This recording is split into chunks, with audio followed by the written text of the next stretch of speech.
Welcome to Spirit School. I'm your mentor, Danielle Sarank, also known as the Squamish Medium. In this podcast, I share honestly all I have learned about the mediumship and spiritual development journey. My intention is to normalize these conversations, to make way for a more confident, clear, and connected wave of lightworkers, serving the world of spirit with an open and joyful soul. Welcome again to Spirit School. Hello, everyone, and welcome back to Spirit School. I don't know the last time I have been this excited to do an interview and publish a podcast episode. We have a really phenomenal guest here today. His name is Michael Johnson. He is the creator of the TikTok, YouTube, and Instagram pages of Glowing Ghost Paranormal. How are you doing today, Michael? I'm good. How are you? Thanks for having me. Oh, good. Oh, I'm so glad. Trust me. I'm grateful that you're here. I know that this is a topic that I can't always speak to because I am of two mindsets of it all. And that's why I was so excited to get to meet you and see the really integral work that you do with this topic and have you on to answer some of the questions that my audience continually asks me and are so curious about. So thank you. Of course, I'm excited and I will answer them to the best of my ability. Yes. And just know, like, whatever you say, it's just kind of like, it gives us food for thought, right? I always tell people in my audience, like, hear something, don't take in everything somebody else says, like discern and like, feel into if your soul resonates with it. So just asking people to be flexible, be open-minded, and then just like have fun with this conversation, right? So Take what you want and leave the rest. yes, I love it. So I'd love to just kind of start off to have you kind of introduce a little bit about yourself to the audience. So yeah, I've been investigating the paranormal for quite some time now. It really started when I was a teenager.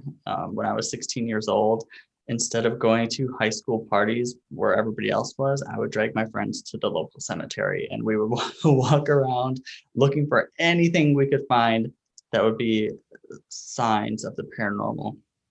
And it was funny, like thinking back at it now, because back then I used to have my dad's like big camcorder, the ones that you would like have to put on your shoulder, and we'd walk around at cemeteries with that. And that was kind of like my introduction to ghost hunting. And then, watching shows like Sightings and Unsolved Mysteries, anything that just was thought provoking in the realm of paranormal. I just loved, I soaked it up and I wanted to know more. And I just kept going from there and started a YouTube channel like 6 years ago now, 5 or 6 years ago, and started posting my investigations and different topic videos on the paranormal up there.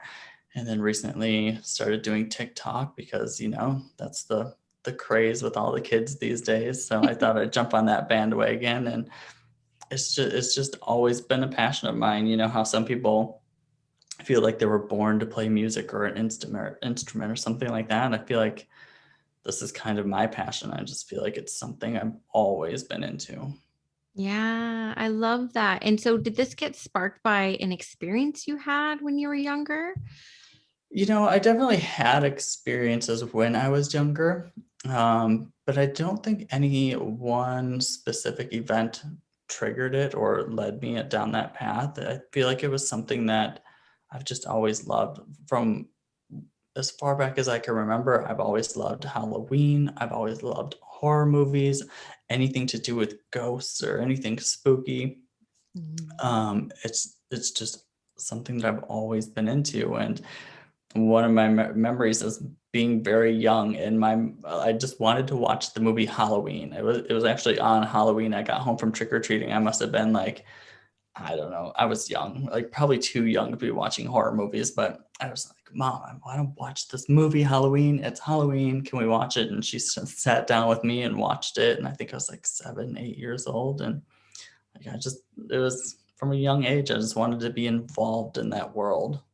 Yes, I love it. I had a very similar childhood where me and my friend Mary, we used to be just hustlers in the neighborhood. We're like, how can we earn money? We'd like return pop bottles, we'd like wash cars, we would like weed lawns, and we'd put half for Disneyland and we'd spend half on horror movies and Subway cookies. And we would watch all the Freddys, all the Jasons. I remember as a kid, the scariest movie I'd ever seen was The Changeling, which was actually filmed in Vancouver. I don't know if you've seen that one, but it was about the little boy who drowned in the bathtub and was like haunting the house. And that one kind of made me lose sleep. Did you ever have a movie that actually made you lose sleep? It was the Child's Play movie, because I remember watching the first Child's Play movie, and at that time, do you remember the My Buddy dolls? Yes. Oh, I yes. had one of those, and then I was terrified of it from then on. Like, I used to actually, before I went to bed at night, I used to tie it up and put it in my closet because I was afraid that it was going to come alive while I was trying to sleep. So that was one of them that terrified me as a kid. See, I was scared of wheelchairs after The Changeling because in the movie, the wheelchair would follow this guy around the house. And it was like one of those old, like early 1900 ones. And I remember like running home because I kept feeling like this wheelchair was like facing, like chasing me. It's like such a bad thing to be scared of, but I didn't look at them the same again after that my whole life. So I totally feel you on that. I don't blame you. Even now, when I go, we went to Yorktown Memorial Hospital, and they had a bunch of old, not even real old, but they had a bunch of wheelchairs and some antique ones in the hallways. And there's just something really eerie or spooky about, you just kind of picture them slowly creeping down the hallway on their own, and it's just spooky. Yes. And growing up, where my paranormal stuff kind of came from is for some reason I was just so drawn to Sylvia Brown. I watched her on Montel every week, right? Or every last Wednesday of the month. Like you too, you're pointing to yourself. You're like, yes, she was really kind of like for us, a trailblazer in the mediumship path, right? And I read all of her books, all like 40 plus of her books I read. And she used to have a couple significant stories about ghosts, like around the Sarah Winchester house and the Sunnyvale, California Toys R Us. And those were kind of like my early experiences I remember about like, whoa, there's ghosts. And with Sylvia, because she was the first medium that was in my awareness, I believed everything she said. I was like, well, this woman knows. Right. And so I got into paranormal investigation after I started reading her books, and I joined a group called Vancouver Paranormal. And I spent 3 years with them, just going to people's houses. And then I went to Chillingham Castle, which was the first episode of Most Haunted. Did you ever watch that show? Was Yes. Haunted with Yvette Fielding and Derek Acora, who unfortunately just passed away like a year or two ago. I remember reading that. But the first episode, Chillingham Castle, and I married a guy from England. I said, take me to Chillingham Castle. It was the first place I wanted to go, and I got to spend 2 nights in the tower there. It was so cool. So did you get to travel at all to go check out some of your favorite haunted locations? So mostly within the U.S. Traveling, I do quite a lot of traveling, to the East Coast and back. And for some reason, there's a lot of haunted places in the Midwest, like Kansas, Iowa. And so a lot of times I'm going to that area, to like the McIntyre Villa, the Bliskax Murder House, the Sally House, the Garnett. Like, for some reason, the Midwest just has a whole bunch of hauntings. Um, One of the coolest places that I've gone to, I didn't investigate there, but we went to Paris for vacation. And I'm like, while we're here, I have to go to the catacombs. Like, that's one of the things that I really want to see. And so we went to go down into catacombs and did like a 2.5 hour tour. And it's just mind blowing down there. Wow. And I have some questions about Skinwalker Ranch as well, because I know that you were there. And I wonder what it is about, when I can't remember where I heard this, but there was like an Irish medium, I think, that was asked, like, why is there so many hauntings like in Ireland? And his reason was that everyone's just so open to it. There's not a whole lot of like disbelief around it. Everyone's just kind of like open to spirit there, right? And so that was kind of one of the experiences. And I wonder if that's similar with the Midwest. I don't know. I've never met anyone from there personally. I don't know. I haven't been to Skinwalker Ranch though. I've been Oh, to. There's a place called it was a Skinwalker Cave. It's right. in Nevada, and so we went to that area, and it was one of the areas where there was a bunch of like Skinwalker sightings, and deep within the cave, there was rumors of a girl that passed away there, and people hearing Tommy knockers, and just a whole bunch of different like paranormal phenomena, and like for some reason it's just all seen in that one area. Wow. So it is weird how some places become like a hot spot. Yeah. Have you been to Shasta? Did you get to experience, like, I hear there's lots of like UFO experiences out there. I haven't. Okay, we have places we got to go. Okay. Yeah. This is exciting to know because the second the borders open up, like Shasta's like my first to do, right? I'm like, I got to get to Shasta. Then I got to get to Malibu to see one of my friends. So maybe we'll plan to meet there or something. That That would would be be kind of really fun. cool. That It would be would really be. cool. Yeah, because lots of like, where I live in the Pacific Northwest, like Bigfoot's really big here, even Paranormal Caught on Tape, which is still one of my favorite shows. I have questions about that as well. But there's lots from Squamish and, the Garibaldi mountains where that surround me around like Bigfoot sightings, which are just phenomenal footage compared to like the 80s and 90s when we had like the cameras, like you say, right? Have you seen Expedition Bigfoot? I I think that's have. what it's called. Yes, I have. Excellent documentary. I definitely believe in Bigfoot and Sasquatch. Like my brothers had an experience in one of our indigenous communities around here where their icon is actually of the community, a Sasquatch. And even in Squamish down some of the roads, it's like Bigfoot walking across the street instead of like people. Like it's just so accepted and open here. That's really cool.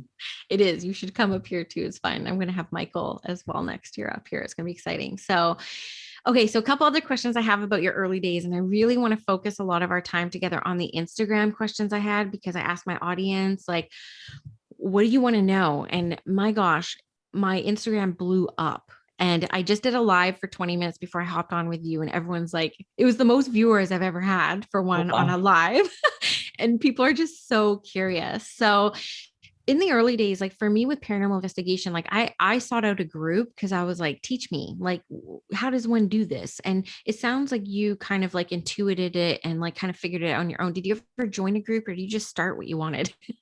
I never joined a group. I just kind of taught myself along the way. I watched a lot of other shows. I watched groups, and just kind of like absorbed everything that I could naturally.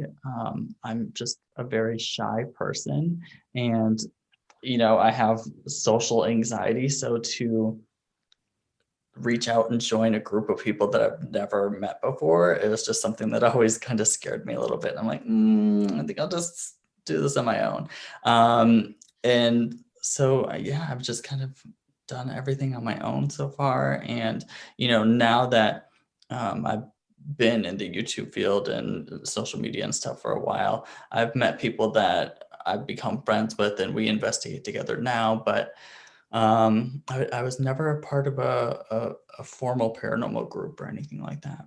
Yeah, you kind of like inadvertently started your own, it looks like. Because I saw Hope Medium, who I love on TikTok as well, was with you recently. And I was so excited for that. So, Yes, it was my first time meeting Hope and Samantha, and they were great. They were a lot of fun, and we're trying to plan our next outing, so that'd be fun. I love it. I love it so much. Okay, so I'm going to ask you some selfish questions first, and then I'll get to the Instagram one. Sure. So I'm curious about, what is like some of the most undeniable evidence that you have, whether it was caught on camera or audio that you just like covered in shivers, you're like undeniable that this exists. Some of my favorite pieces of evidence are things that you hear in real time. It's always exciting when you get home and you're reviewing the footage and you catch EVPs or something like that. But the things that you hear in real time and then also can, show your audience later that you caught this, that's my favorite stuff. When we were on the USS North Carolina battleship, we had a lot of disembodied voices that we were hearing. One of my favorite pieces that always sticks out though is we were doing a spirit box session at the Villisca Axe Murder House, and there are I think 5 children, I can't remember if it was 5 or 6 children that passed away in the home. And so the home is known to have a lot of children's spirits. And so we were rolling a ball on the floor while we had the spirit box going. And while we were rolling the ball, a voice came through the spirit box and said, "Catch it." And so when you get really cool pieces of evidence like that, when you're trying to interact with a child and you're rolling a ball and you hear a voice say, "Catch it," like that's really cool things that pop up. Also, when we were on the battleship, we were sitting in like the med bay area. We were sitting with our backs up against the wall. We said, let's just turn off all the lights and we'll see what happens. We're kind of asking the spirits there to make a noise. We're going to count down from 10 to 1. And once we got to 1, just any sign you could give us. So we counted all the way down and we heard this. It was the loudest bang I've ever heard. It literally sounded like somebody took like a piece of metal and like hit it against the metal walls of the ship. It was so loud. And so we thought, well, let's do it again. Let's see if we can have it do it again. Sure enough, we counted down to 1 again and it same noise. So we decided to get up and look around and kind of see if we could figure out where it was coming from. The only thing we think it could have been is right down the hallway from where we were, there was a door, and attached to the door is a huge like metal padlock. Mm-hmm. And if you take that padlock and hit it against the door, it makes that same loud sound. But when we found it, the padlock was down against the door. So yeah. Something had to have lifted up and hit it against there. So that was really cool. Those are some things that definitely stand out to me to this day. And I've been investigating for a long time. I still have not seen like a full-bodied apparition. So it's like one of my aspirations, my goals, and one of these days I'll get it. I've seen shadows, things move out of the corner of my eye, but never just a full-on apparition. Yeah. And do you use like your spirit team like to help you on these investigations? Like, do you ask like with intention, just saying, can you show me, like using like your guides, angels? Like, do you believe in that kind of stuff? Do you use that in your advantage? I do. And, I haven't up until recently, because I didn't start my medium journey until this past December. Mm-hmm. And so now when I go on investigations, I do. And we were at the Garnett house, and I was just in my head sending out the intention, if there's anybody around, could you please give me a sign? And within seconds after that, the REM pod started going off, detecting a 5-degree temperature change in the room. So that was really cool to, kind of send out that intention and then it to come through, with like some type of evidence. The only thing that's hard about that is, when you're filming something for YouTube, if you're sending that intention out in your head, it's not something that people can really see. Right. And so after it happened, then I had to explain, I was sending that intention out in my head, but I've just recently started to do that. I love that. And so that kind of takes me, we met in a mediumship development container, which is how we originally met. And I just think you're like the sweetest guy. I was like, then I saw you just on my FYP page. I was like, hey, that's him. And I kind of put it all together. And I just really enjoyed your energy. And I do think anyone who watches any amount of your content will know how much integrity you have. And so I believe that even if you say things like that after the fact, most people will just say like, this is a genuine guy, right? Like he's not trying to pull the wool between our eyes or whatnot. So I do love that. So did this obviously spark an interest in mediumship? Like, are you wanting to like kind of have an intelligent conversation with these spirits? Like, how did this kind of unfold for your mediumship development? So, mediumship is something that I've always been very, very interested in. And like you, I was introduced to Sylvia Brown, when I was a lot younger, and she was just one of those people that I loved her when she was on Montel. I read all of her books, and like I just couldn't get enough of her. And a lot of what she would talk about with, the afterlife, it really resonated with me, and I really enjoyed listening to her, and it just kind of felt right. And, she was never really fear-based in what she was saying either. And I liked that. And so it's something I've always been interested in, but I never knew really how to get into it or how to find a mentor, how, where do I go from here? Yeah. And so being on TikTok, I came across Megan Elisa, and we started talking on there. And she was just like, my mentor was Michael Mayo. You should definitely check him out if you're interested in finding a mentor. And it's just kind of, it's history now. It's one of those things that I really, really enjoy. It's taught me a lot about myself and the spirit world. And yeah, I just look forward to like continuing. Yeah, I love that. I think that, yeah, I'll kind of share some of my beliefs around this after, but thank you for sharing that. I'm very excited. And I love the synchronicities. I also see so much with people who are called to mediumship, because of course we all have the ability to connect with spirit, right? We're all made up of the same stuff. We are all equally as magical, but not all of us are meant to awaken to the ability, just part of our life path. And I do see very common um, a commonality between people who get into mediumship, especially in their like later life, not like we're later life, but when we're a bit older, who were interested in Sylvia Browne as a kid, and the, John Edwards and James Van Praagh, like some of those like really early for our generation, trailblazers of this path that really kind of made it mainstream and really took some punches out there for the craft and made way for us. So I do see that as kind of being like this little marker that spirit's like, just be interested, just let this be in your awareness, and it will all make sense later.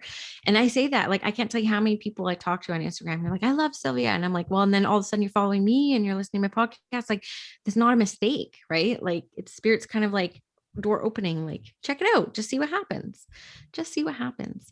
Yeah. So a big question I have, and I've heard different, and this is where I think there's like a divide in the world when it comes to paranormal stuff. But what is the difference between like a ghost, paranormal, spirit, right? Like earthbound, gone to heaven? Because when I think about those kids, like an example of those kids, I mean, that's an intelligent communication.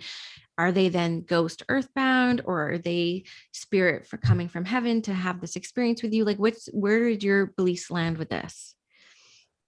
I feel like my belief system has evolved and changed over time, which I think is natural for anybody that is open to learning and open to different viewpoints and listening to other people. And I feel like since I've started working and developing as a medium, I feel like it's changed a lot.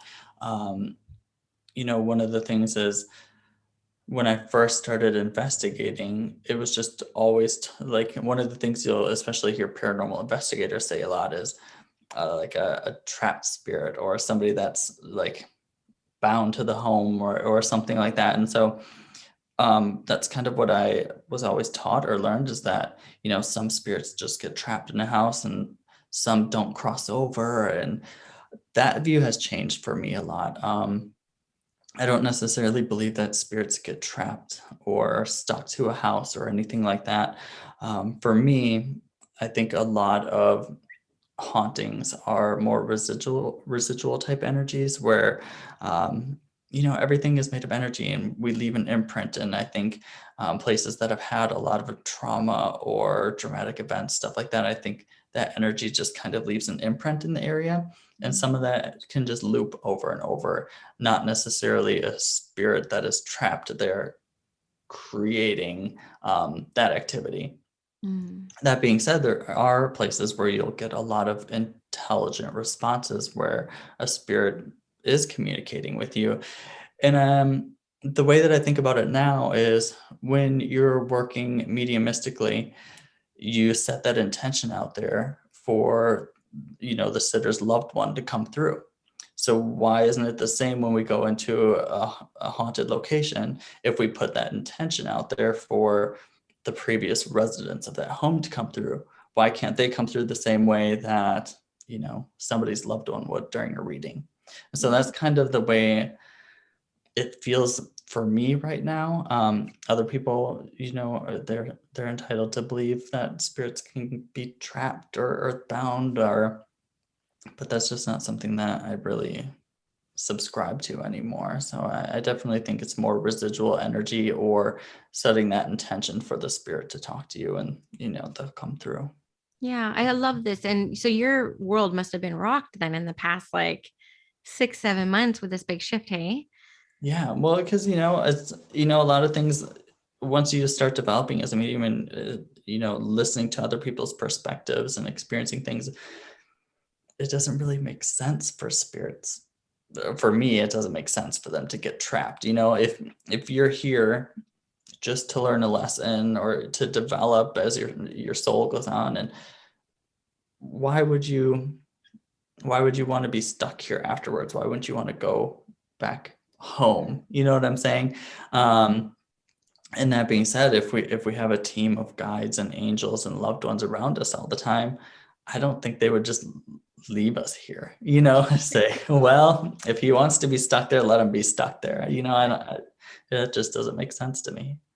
Yeah. And I think too, this is very interesting for me to hear from, because I didn't know this before we obviously kind of hopped on, right? And if we have so much divine free will in this embodiment, right? We have so much divine free will, like why would that shift and change after we kind of transition to like be stuck, right? Unless like we choose to stay, and like what would that look like? Like why would we choose to like stay in a house or a location or whatnot? So I agree with you, and it's interesting to hear your perspective, because the same thing happened to me. I shared this story a little bit on my live right before we hopped on, where I really believed in hauntings and ghosts. And like I was in that group for years, and I spent all my Friday and Saturday nights at people's houses, right? I would like come home from work, I'd sleep till 9, and I would be there until about 5 in the morning and do it all over again the next day. Like that's actually how I chose to spend my time.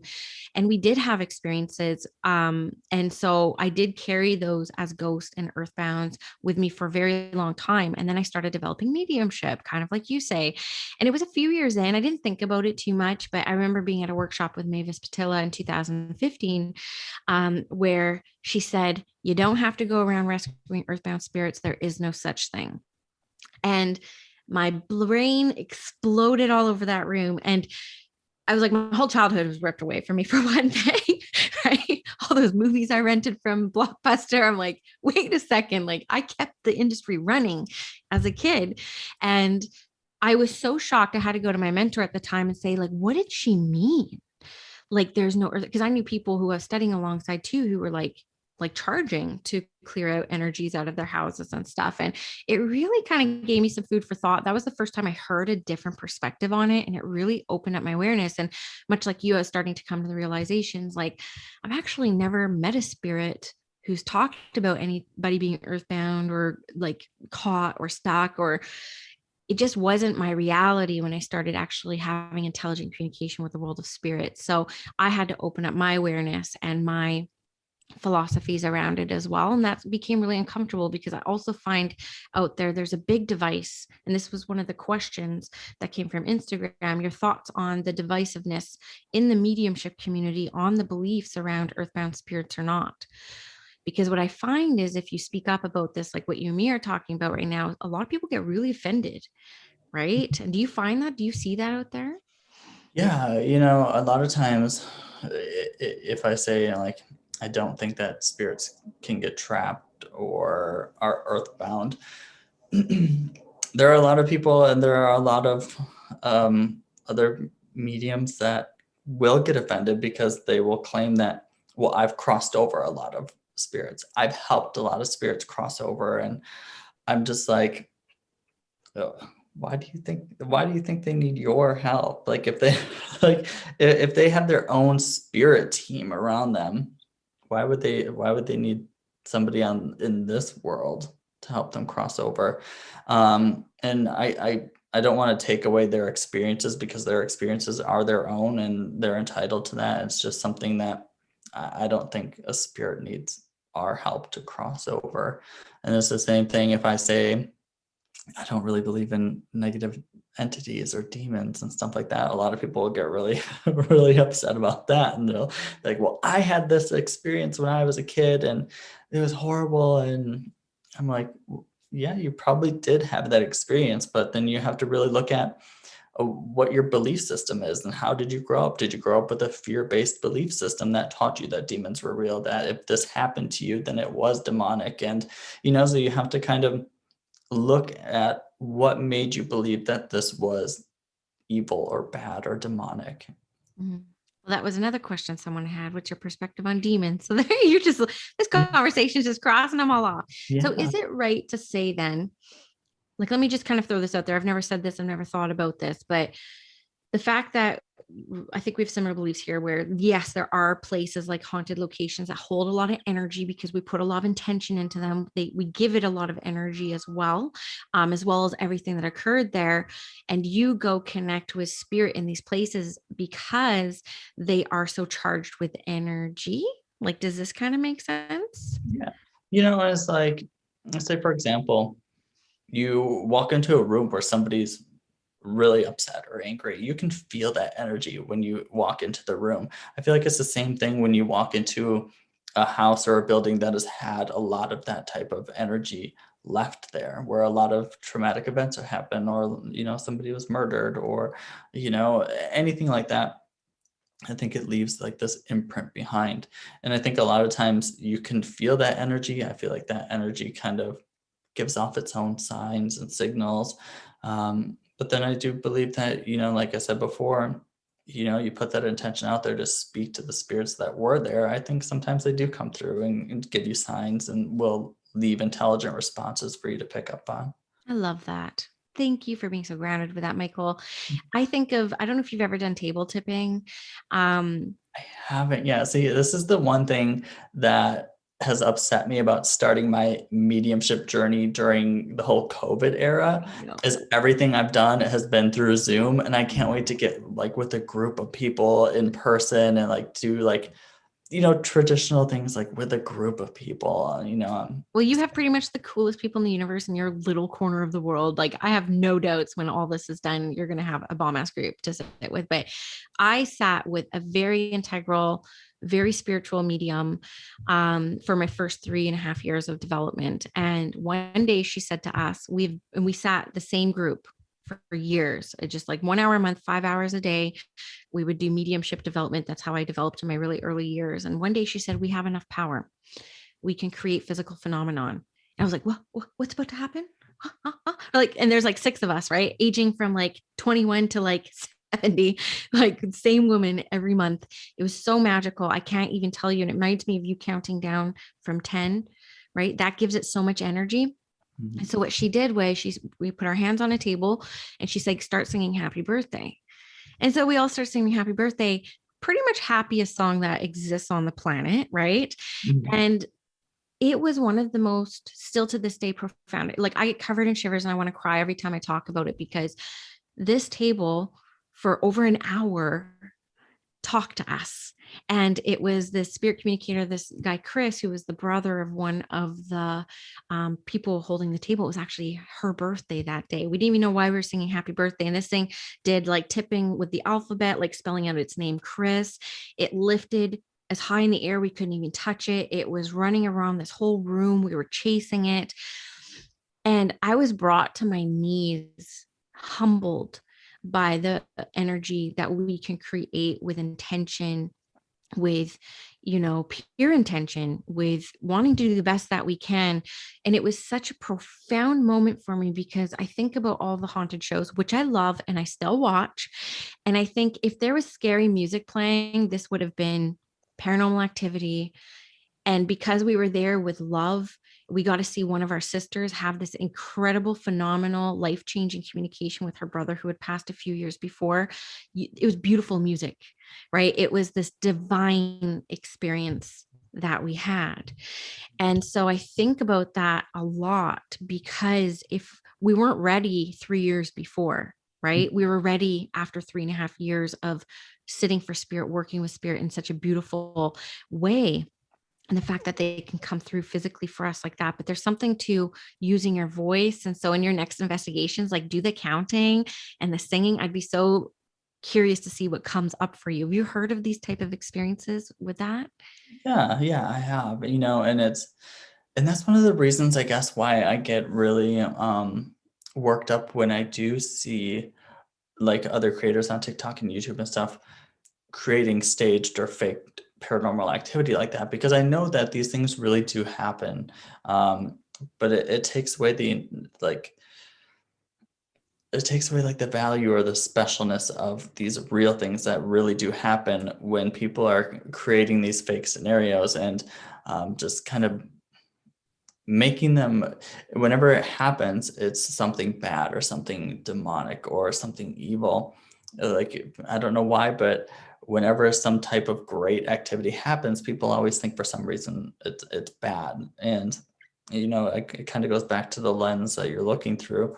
Um, and, it's one of the things that like I was guilty of at first too, when I started investigating. For example, when I went to an investigation at the McIntyre Villa before I started developing as a medium, and we went down into the basement. And when I was down there, I immediately just felt like I had the worst headache on the right side of my head, and it just came out of nowhere. And back then, I thought, this must be like a mean spirit. This must be somebody that's out to hurt me, out to get me. But through developing as a medium, you learn that, okay, this must have been somebody trying to show me how they passed, or something regarding is like some type of evidence that they want to bring through. And sure enough, there was somebody that had passed away in the basement from being hit in the head. And so, we have to remember that just because we're feeling something, like say, for example, we're feeling short of breath, or we feel whatever you want to feel, it doesn't mean that that spirit is attacking you or it means harm. Or you kind of have to like think, okay, what could they be trying to show me? Mm. Absolutely. And going back to Most Haunted, I'm sure you remember Derek Acorah's possessions that happened almost every week. And this was at the same time I was reading Sylvia Brown and watching John Edwards on TV. So it was such a dichotomy for me, because I was like, oh my God, like this can happen, this possession. And it didn't really glamorize. It's like mediumship, right? A lot of us are like, that's what mediumship is. I mean, it was just so harmful, right? It was just so freaking harmful. And I've been watching some of the debunking videos that you guys have been doing on TikTok. And I just want to say bravo. Like, thank you so Yeah. much for doing things like that, because like I'm gullible. Like I'm somebody who believes everything off the bat. Like you have to kind of like prove me wrong, because I just see the best in people. My friend says you just see everyone's higher self, right? And Mhm. until I'm shown otherwise, I kind of like lose trust. But you guys doing these videos, I'm like, yeah, it is really easy to get kind of sucked in to this kind of stuff. And there's a lot of people doing a lot of harm out there when it comes to spirituality and like spiritual beliefs. So and Mhm. I know I'm going to be posting this today on Friday, June 11th. And tonight you're having a conversation with Megan and Alyssa on TikTok. Is that right? Yes. Okay. So what time's that at? So it's at 7 o'clock Pacific Standard Time. So 10 o'clock Eastern for the people out there, because I know people are waiting for this episode to drop today. So I know they're going to be able to catch it. And I'm going to catch it tonight too. I'm really excited to see what comes up, because you guys are so passionate on TikTok about like normalizing spirituality, normalizing mediumship, simplifying it almost, and getting rid of like those fear-based type teaching. So I'm really excited for that. So do you see, I didn't think I was going to ask this, but like, do you see your paranormal investigation work changing at all now that you're developing as a medium? Are you still just as interested in it? Like what's the next phase for you with this? I do want to incorporate mediumship into my work more. I've just been waiting until I feel, because as you're developing, you're still working on how to take your own thinking brain out, your own ego out, and decipher what is you, what is spirit. And it really is about bringing through evidence and things that can be verified. And so I've just been waiting until I feel comfortable and grounded enough in my mediumship before I start sharing that in my videos or anything like that. But when the time does come, it's something that I do want to incorporate, especially I would love to go into places and not read any history about them, not read kind of like the background, and just, see what I can pick up on my own and incorporate that into my videos. And then when I come home, come back, do the research, and, hopefully things will match up. And I do see it, I do see myself using medium tools that way. I still haven't decided if it's something that I want to do in like a traditional sense of like sitting with a sitter and giving readings and stuff like that. I not that I don't want to, it's just I've never thought of it yet. When I started developing as a medium, it was always to enhance or further my investigations. I love that. Yeah. That warms my heart. I really love hearing that. So thank you so much for saying it like that. One thing I just kind of want to go back to, which I think is really important that you said around that feeling of the sensation on the side of the head. And before you kind of, spiritually grew, like through the mediumship development, it was like an attack. And then after mediumship development, you're like, oh, this is actually communication. And I work mostly clairsentiently. So like even yesterday, I worked with a woman in spirit who had breast cancer, and like I could feel it, like it's physical. I mean, I could feel strokes, can feel depression, I could feel aneurysms. And think about the Derek Accord days where it's like, get off of me. It's not like that at all. It's very subtle. It's more connected to the thought and the transfer of thought than we even realize, right? And if you think about people who are amputees and they have that ghost sensation on their legs, it's kind of like that. It's connected to the brain in a lot of ways. So I think that's really important for people to know out there who I've been touched, they've grabbed my leg, right? So like it could be a loving spirit. Right. Yeah. And all the communications that I've had to, like you said, like now that I've developed, I can tell the difference, but before I couldn't. But I can tell what is me and what is spirit. When they're bringing me to an area like my heart or my head or something like that. It's not to the point where I actually feel like I'm having a heart attack. It's just the awareness of this area, and I feel like I need to talk about like a pain or something like that. And yeah, I think you just, as you're developing, you learn that, okay, this is communication. This isn't, like you said, an attack. I love that. Grounded conversation. I'm really excited about this. Okay. So now we're going to move to the Instagram questions, and just like to honor your time and to make sure I was saying, I was like, oh my God, this could be like a 2-hour episode in the end. And I try to keep things in an hour under for the audience. So we'll just try to kind of rapid fire the Instagram comments that came through, if you're cool with that. I'm ready. Okay, so do you have a theory why different spirits make themselves known to certain people? I think either one, it's because say for example, it's a family member or somebody of importance. I feel like that would make a spirit come through more. Or either that, I feel like the person is just more open to it. I feel like if people are more open to having experiences or more open to the spirit world, I feel like those are the people that have a lot more experiences. So I think it's just your own openness to it, and why a spirit would present themselves. And also, whether we know it or not, we're setting intentions and boundaries. If you have that fear or you're scared and you're like, have that intent that you don't want to see anything, you don't want to experience, I feel like the spirit world's good at boundaries, and they won't show themselves if you have that fear. I love that. That's a very good point. Okay, are most shows fake?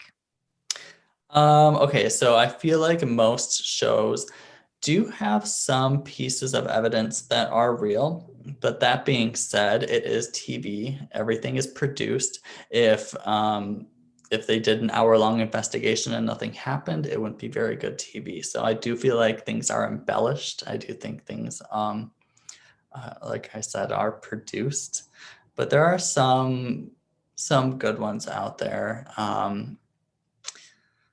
I just personally don't watch any. I honestly, I don't watch any paranormal TV shows. If I do watch anything, it's just other investigators on YouTube. I will say Kindred Spirits, I think, is one that if I had to recommend to people, that would be one that I'd recommend. Okay, I haven't heard that one, so I will look at that. I still love Paranormal Caught on Tape. I know some of them are just bananas, but there's some that, like, there's a lot of alien stuff on there too, and a lot of Bigfoot stuff on there. So like I watch it for all that as well. And I'm hoping now to ask you to come back just to have an alien episode and UFO episode, if you're cool and down with that. We can definitely Just do that. extending another, because I don't think we're going to get to that today, Yeah. but I have so many questions about the CE5 protocol and like, yeah, aliens are totally my jam. My Instagram audience knows I go live about aliens a lot. So I want to do too, so I'm down with that. So I want to do that. Okay. Have you ever heard voices? I think you answered that earlier, but you could talk about that. Yes, I've definitely heard disembodied voices while investigating. It's probably one of my favorite things to hear or experience.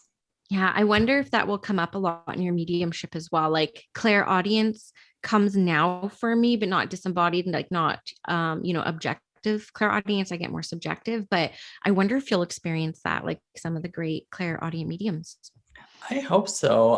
As of right now, I haven't. Most of my information comes clairsentiently or clairvoyantly. But I hope that's one of the clairs that develops later on for me, because it would be very helpful.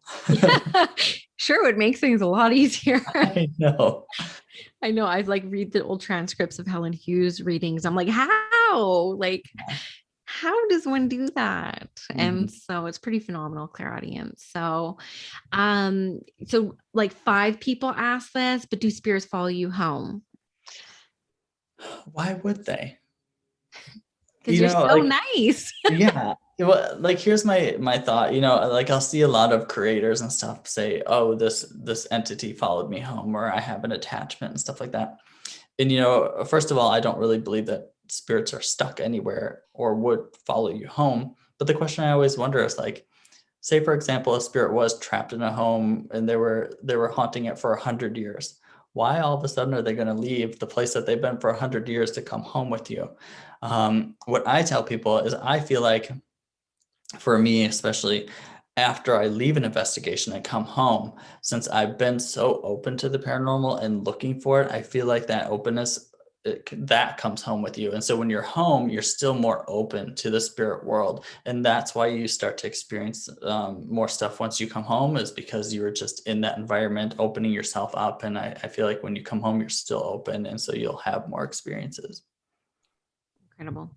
I love how you describe things. I love that. Okay. So do you see the difference between energetic imprint and spirit bounds to property? You might be repeating yourself. I feel like most of what we experience is like imprinted energy, residual energy. But like I said, I do think that with intention, spirits that have crossed over will come back to communicate intelligently. I love it. Okay. So somebody asked kind of about the trap spirits. Do you think ghosts, like, do you believe in ghosts? How about that? I feel like, a couple of years ago, I used to firmly believe that ghosts were earthbound souls and spirits were people that have crossed over. Now, really, I just use the terms interchangeably. Ghost and spirit, I kind of feel like it's the same thing, especially now that I really don't believe that spirits get trapped here as ghosts, so I use ghost and spirit interchangeably. And I know some people might think otherwise, or think or believe that there's a differentiating factor between the two, but for me, they're the same thing. Okay, interesting. Okay, so because I'm sifting through them, because I think we've covered some of the topics that people were saying, but this is a really good one too. Is there a ritual or something that you do before investigations, maybe protection, or like, I don't know. I think that's kind of what they're asking. I don't. I don't really feel like there's anything to fear. I don't believe in attachments. I don't believe in demons. I don't believe in possession. So for me, I don't. If I come home and I feel like my energy's a little funky, then like I'll do like smoke clearing or something like that. But that's just kind of for myself. And that's just for energy around me, and not necessarily to get rid of any spirits. It's just, it's just like a cleansing ritual for myself. I love it. So what's your advice to people who at their current phase of their development right now do believe in attachments, do believe in demons? Like, do you have any advice or any inspiration to talk to those people directly? I would just say try to look at what belief system made you think that demons are real, like evil things are real, spirits are out there to harm you. And then try to kind of dismantle it and look through it in a different lens. And like we've kind of said, instead of looking at things as an attack, try to look at it as communication. Like what are they trying to tell me? What messages are they trying to send? Why would they make me feel like I can't breathe? Why would they feel like I'm choking? Could they be telling me something about how they passed instead of they're attacking you? Mm-hmm. I think that's a really beautiful thing people can do too. And what I kind of tell people, and even my husband who's skeptical about mediumship, and he just believes that when you die, it's just darkness, right? It's just That's what forever my more darkness. that's what my husband believes too, and I'm like, that's really depressing. I know. So this is what I say, and I'll translate this to you to the same thing, where it's like, as long as that belief is helpful for you and helps you live your greatest, most expansive life, then keep it. Yeah. But if you feel like it's holding you back and you feel like it's keeping you from living like a great life, then take a look at it, right? Right. Helpful, Yes. helpful or not. So do you remember your first paranormal investigation and what made you decide to be a PI? The first times that I like investigated, it was, when I was around 15, 16 years old, and we were going to cemeteries and just kind of seeing if we could find any type of paranormal activity there. And I think like the first things that we would pick up on is when we would watch the videos back, like our VHS tapes, and, hearing EVPs or hearing voices that we didn't hear when we were there. I think those are the first pieces of evidence that I collected. And I was like, oh, I'm like, there is something else there, like, because it wasn't me seeing it on a show anymore. It was actually experiencing it and knowing that nobody was talking during that time. It was silent. So there's no reason for that voice to be there. Hmm, I love it.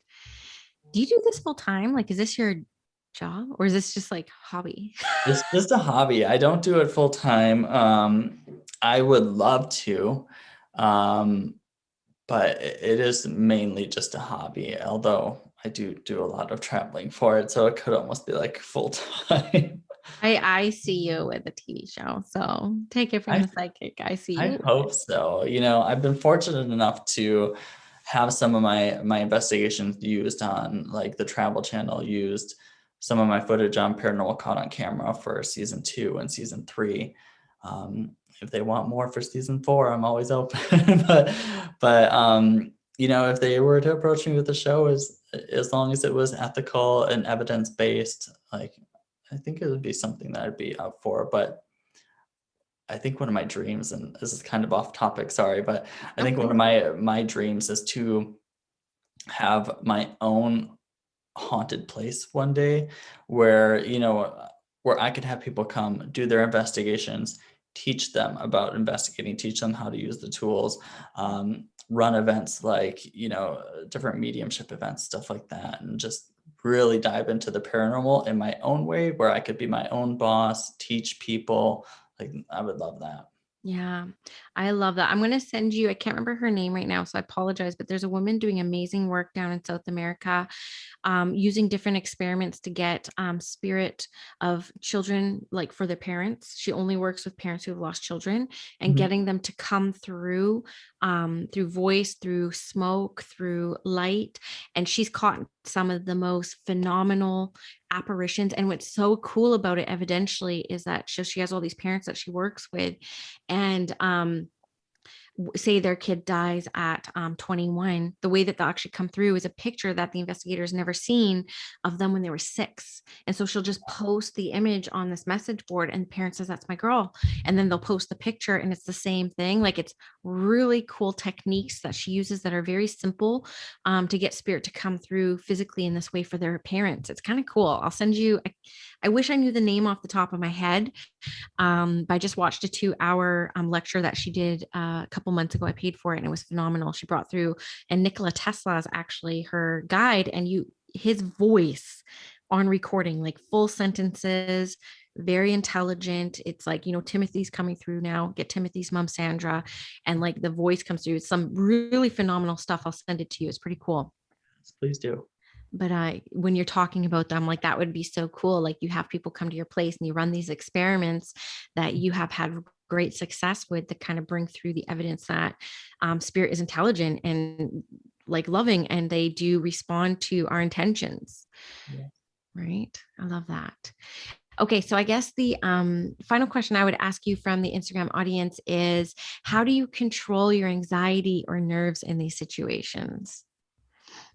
It's funny, it's weird that I chose to work in the paranormal where I spend a lot of time in the dark, because I don't know why, but I've hated the dark. I hate being in the dark. It gives me anxiety. I don't like not being able to see what's around me.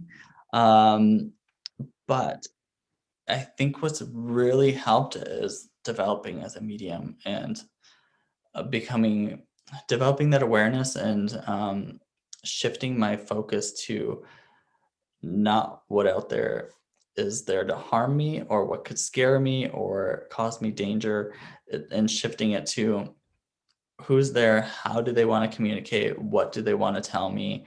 And one of the things I've always tried to tell people too is, instead of being afraid, be more curious. And that's one of the things that I always try to remember when I'm investigating is, if something happens and it spooks me, okay, it spooked me, but now let's be more curious. Where did it come from? Can it happen again? And kind of chase after it a little bit more. I love that. I think that is phenomenal advice and very sound for people. So, well, Michael, this has been a very energizing conversation for me. I hope you enjoyed it as well. Good, so much. I loved it. No worries. And so, how can people follow your work? How can people connect with you? Give us all those details. Yeah, so the platforms that I'm most on are YouTube, TikTok, and Instagram. And it's all the same. If you just search Glowing Ghost Paranormal, I should pop up. I love it. Well, thank you so much for coming. And we will see you next time. We'll try to plan this in a couple months where we do an episode on like aliens and UFOs, because I know that's your jam too, mine too. So thank you so much, Michael, for coming. Yes, thank you. Wow. So that was such an energizing conversation for me to have with Michael. I really hope you enjoyed it. Do check him out. I have all the links in the description of this podcast or even this YouTube channel below. And one thing that came up, which was very surprising for me that we both experienced, was that mediumship development really opened up our awareness to this area of spirituality. So just going to plug quickly my initiation program. We start June 21st. This is everything that I wish I knew on years 1 to 3 in mediumship development. It is for absolutely anybody, anyone who hasn't had a spiritual experience yet around this, but is wanting to, up to the people who are providing readings, who are looking to get clearer, more confident, and connected to their gifts and abilities. There are 11 spaces left at this time on Friday, June 11th. Registration closes on the 19th. We get started on summer solstice, National People Aboriginals Day on June 21st. This is 52 course module, lifetime access, live classes with me every week, sitting in the power together every week, 2 partnered practice readings, so much more. It is such an immersive and expansive experience. I've had so many people go through my method and have absolutely enjoyed it. So if this conversation energized you and got you curious about mediumship development, we get started really soon here, just in 10 days. So I'd be excited and blessed if you would join. I have the link below if you want to go check it out, more details, the dates. And you can DM me on Instagram at Squamish Medium if you have any questions at all. Wishing you guys the best. Thanks for tuning in this week, and we'll see you next week with another episode.